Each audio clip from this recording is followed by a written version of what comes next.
xuduudda hadda waxaa ka jirto dhibaato weyn oo aan annaga aaminsannahay in ay tahay dhibaatooyin uu keenay sharciyaalkii madaxweynaha Trump uu suubiyay sharciga ah in waalidiinta iyo ciyaalkooda kala qaybiyo dadka la dhaho Mexico inay joogtiin waa intaas adan wadanka soo imaanin ama tartiibiyeenayo sidii dadka ay ku soo gudbi lahaayeen ama wax loo marsiin lahaay waxaan aaminsanahay wax lagu suubinayo ciyaalka yar oo dhulka la seexinayo qoraxda lagu deynayo meel cariiri la dejinayo aan loo ogoleyn biyo iyo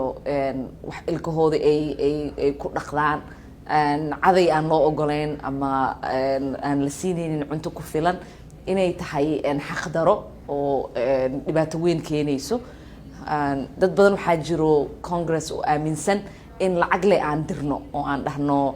waxa lacagtaan qaata dhibaatada ha dhamaato laakiin anaga waxaan aaminsanahay dhibaatada in ay wiligeed jirayso hadii aan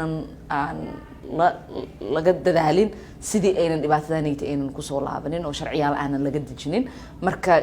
biilalka hadda la isku haysto anaga aadaan ugu soo horjeednaa waxaan rabnaa in sida qaxootiyaalka wadamada kale markay imaadaan oo kale loo dhaqmo in America ay ula dhaqanto qaxootigooda waxaan dhahaynaa ururyaalka oo UNHCR oo kale aan u baahannahay in Mareykanka ay imaadaan ay taakuleen siiyaan dhibaatadan hadda jirto ma aha mid Trump iyo administrationkiisa kaliya lagu aamini karo oo aan ka filanaynin in xaq ay suubin doonaan anaga waxaan aaminsanahay lacag kaliya inaynan wax taraynin dad badan jiro oo aqalka hoose oo taageersan u maleynay dhibaatadanayta lacag kaliya inay lagu baabi'in karo laakiin anaga waxaan aaminsanahay aniga iyo kuwa ilaa 95 qof caman ah in sharci isbedel la suubiyo oo aan ka dadaalno sidii aan uga soo horjeesan lahayn madaxweynaha Haneyti iyo rafaadka uu ku hayo dadka masaakiinta oo jooga borderka